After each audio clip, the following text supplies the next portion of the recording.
The Avengers radio series, a cultural phenomenon in South Africa back in the 1970s. South Africa was a country with no national television service. It wasn't until 1976 that the country would get its first taste of television broadcasts. But before that, radio was the primary medium of entertainment and information for the masses. This was the context when The Avengers, a British spy FI series, made its debut on South African radio and became a cultural phenomenon.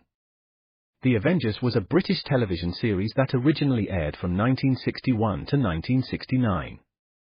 The show revolved around the adventures of John Steed, a suave and sophisticated secret agent, and his various female associates.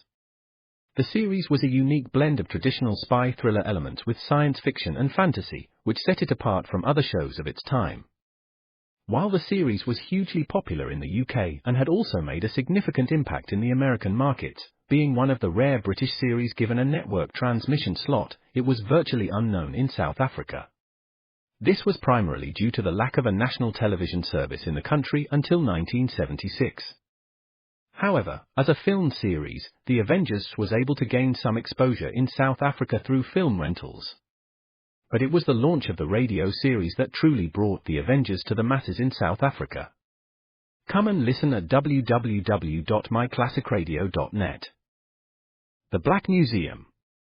Horror and mystery based on Scotland Yard's collection, Orson Welles was both host and narrator for stories of horror and mystery based on Scotland Yard's collection of murder weapons and various ordinary objects once associated with historical true crime cases. Walking through the museum, Welles would pause at one of the exhibits, and his description of an artifact served as a device to lead into a wryly narrated dramatized tale of a brutal murder or a vicious crime. In the United States, the series aired on the Mutual Network between January 1 and December 30, 1952. Beginning May 7, 1953, it was also broadcast over Radio Luxembourg, sponsored by the cleaning products Dreft and Miro. Since the BBC carried no commercials, Radio Luxembourg aired sponsored programs at night to England. In the United States, a program of similar scope, using many of the same picked cases as the Black Museum, and nearly mirroring its broadcast run, was broadcast by NBC called Whitehall 1212.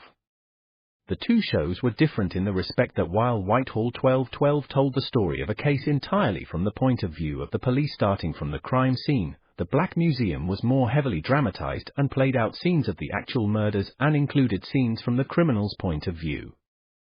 Come and listen at www.myclassicradio.net. And now, Bob Elliott and Ray Goulding present the CBS Radio Network.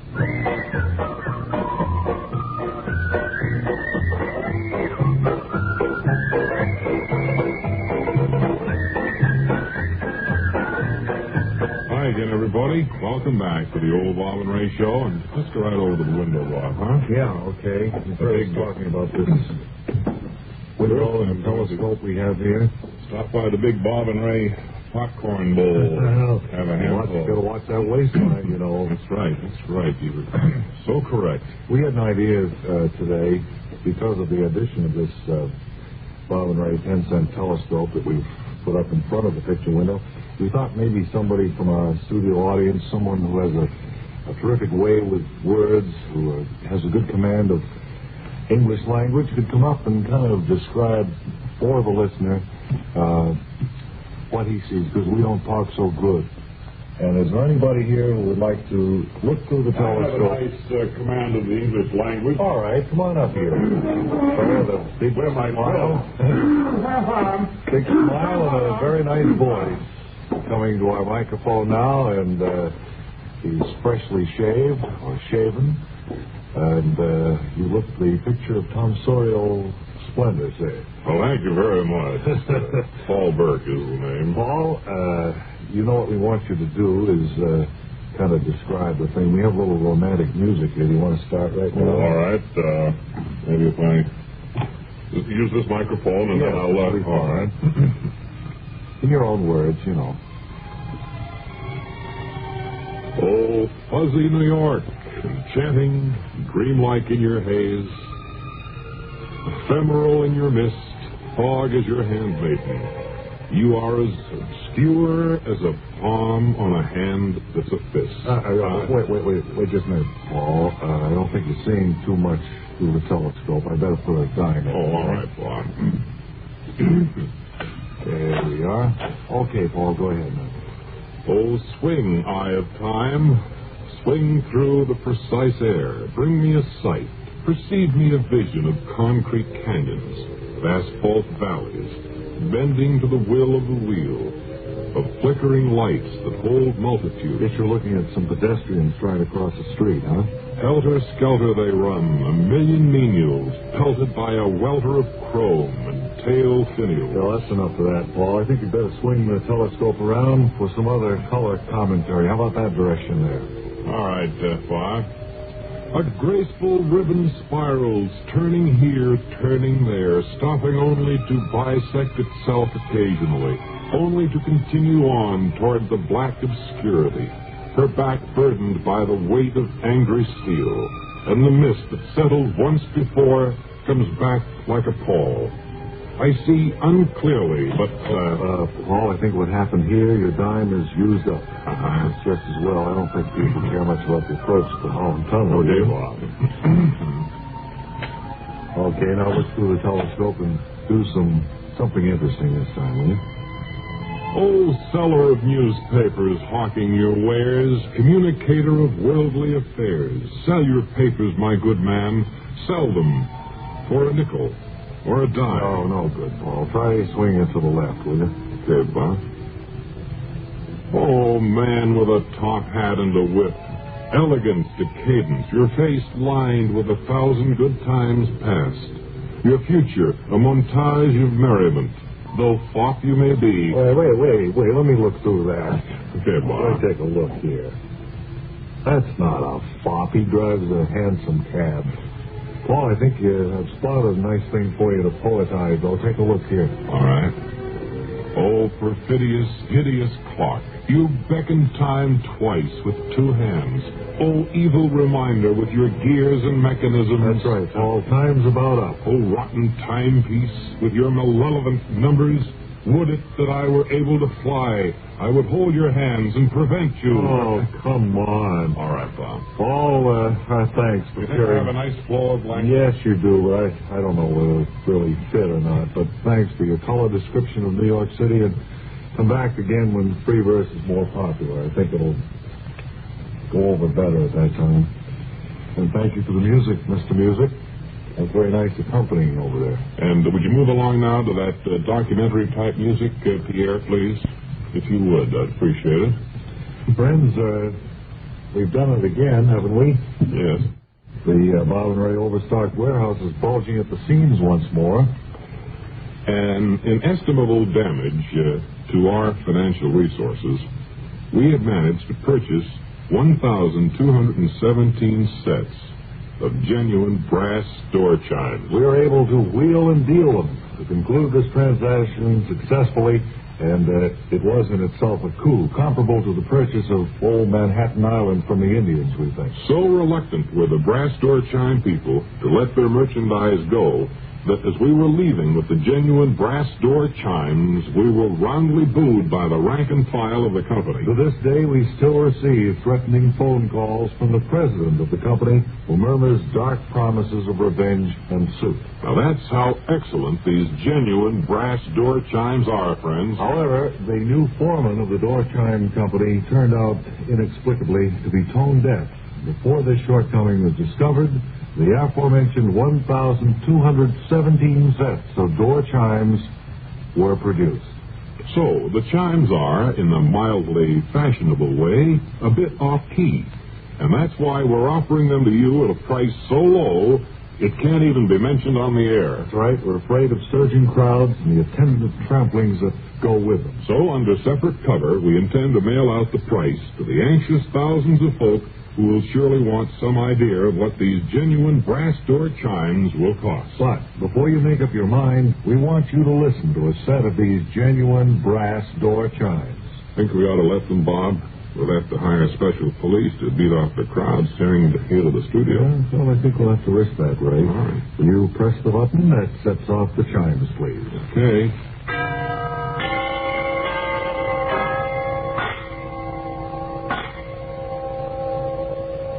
And there they are, friends. Folks, apart from the obvious advantages of owning such a set of door chimes, we'd like to outline a few of what we call astral assets. Which means benefits not readily discernible to the eye. Just think, when the chimes are set off, no more birds. Those pesky insects you have around the house will flow out in a never-ending stream. Those cats who've been ravaging the garbage at night will sail out of earshot. You'll be able to make new friends with these door chimes. That's right. Once the distinctive and compelling sound of the chimes is heard, people by the hundreds will flock to your door to find out what's going on. Or, for those of you of an introspective persuasion, the door chimes can be used to keep away those unwanted and unexpected Sunday afternoon visitors. All you have to do is turn the chimes on. And for you fashion models out there who enjoy featuring the skinny, sick look,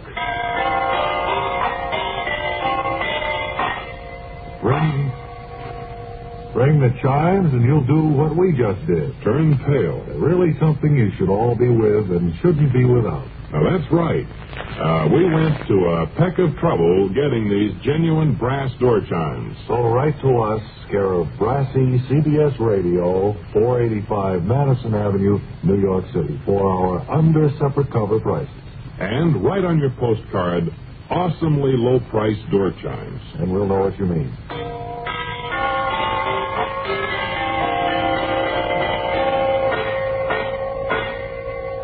Wonder if I could audition for Mary today. Mary isn't here, but she has authorized me to listen. I've been practicing singing with the Smoky Valley Boys. I haven't got a complete song down yet. Well, could you put it on tape or something and play it for her? All right, we could do that. We could arrange to tape it, sure. All right, you ready, Romeo? And pie plant there. Pie plant and rhubarb bread and Tex, the other Tex. the other Tex and another one there. There's supposed to be another one. I forget his name. What's your name, new fella? Hildreth. Hildreth, yes. That's a form of the complete aggregation. Give us that number 213 in the book, so I'll give you a little idea. This is just a vamp here, seems like. Well, I know, but you've always heard this before. Right, but now we want to hear the song part, you know. All right. There was blood on the... But, well, there was... Oh, wait. I was trying to do blood on the saddle. Oh, you can't be doing I that. just never know when to jump in. There was... Oh, there's more of it. Coming up now. Wait a minute. I think this... I'll give you a signal. Okay, one. Go right here. There was blood. No, wait, hold it. No.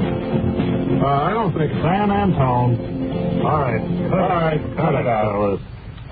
Oh, I got to practice that with you guys. I think it's that new fella. Hildreth? Yeah. You ever played in a Western band before? Yes, I did. Well, which one? Lawrence Wells. Well, I got to get with you at the rehearsal tomorrow and see if we can straighten the thing out. Okay. Well, I've been drinking. we discussed the merits of their band. I don't think this is the act that we want up in Mary's house. Did you get it on tape, though, Joe, in case she wants to hear it tomorrow? Yeah, I do. Okay.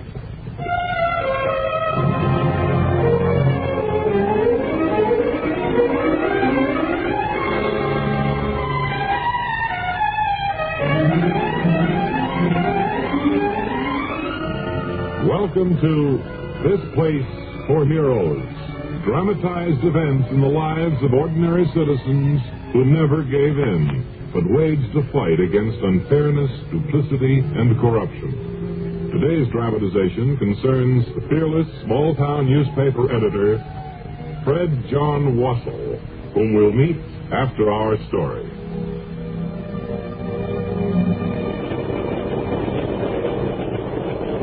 Alice, how's this for an editorial? It's time Turnberg stood up to them. 3 years ago, Turnberg was a good town. Then they came. A trickle of evil men at first. We didn't know then what they were up to, but we soon found out. Oh, Fred, those men will come around again if you print that. Turnberg, with a population of 1,210 people, had 3 jukeboxes in it 4 years ago. Now we've got 1,700 jukeboxes in Fecthenberg, more than one to a person. Now, I'll see who it is, Fred. no, you better let me get that, Alice. Who is it? Better open up, Wassel. It's me, Fist Faraday. Alice, go home. You be safe there. Go through the back. So what about you, Fred? Do as I say, Alice. You think I'd like to go home, too? I'm no glory seeker. Just doing a nasty job. Job that has to be done. Now, please go. All right, Fred. See you later. Open up, Wassel, or I'll just tear this joint apart. Door's open, Faraday. Come on in. Hello, small man. I understand you're writing another thing about me today. Faraday, I'm going to tell you something. Your kind stinks. You know what you are? You're some kind of maniac from the Stone Age. You're from another world. You decided to make the trip here by sewer. Now you've arrived covered with a stench of corruption. Faraday, your world is fast disappearing. Your world of muscle weakens more each day, and I can help the atrophy along with words. That's right, Faraday. Let your epitaph read, he was stricken by a typewriter.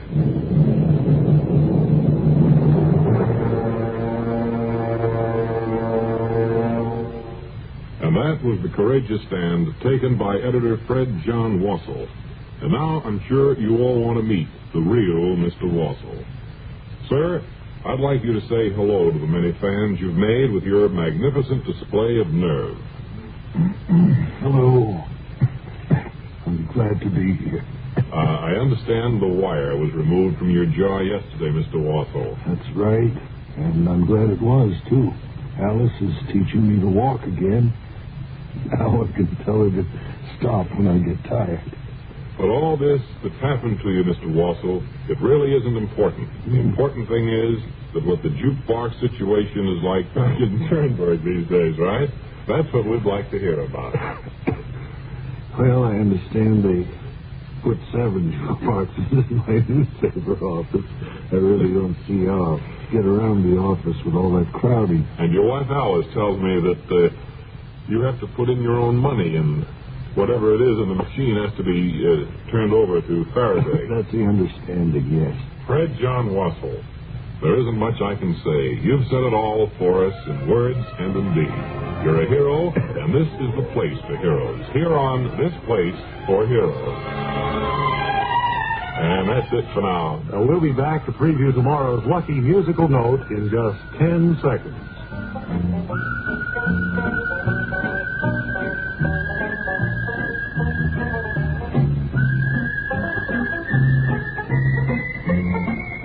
Here it is, B flat. And until tomorrow, this is Ray Goulding reminding you to write if you get work. Bob Elliott reminding you to hang by your thumb. Bob Elliott reminding you to hang by your thumb.